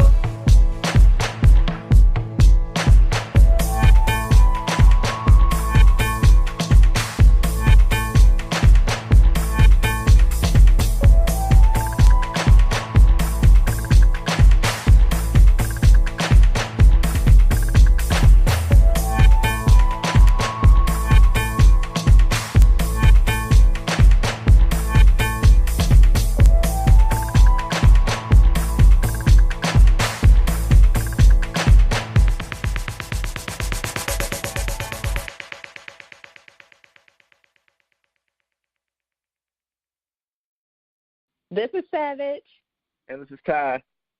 and we are from the Articulate Podcast, and you are listening to The Stephen Knight Show. Well, that's our show. I want to thank you so much for tuning in tonight. Shout out to Nicole Ross of Hands Across Philadelphia. For more information about their event, go to our website at StephenKnightShow.com. Hope you have a great week. I'll talk to you again next Monday. Peace and good night. Night is long.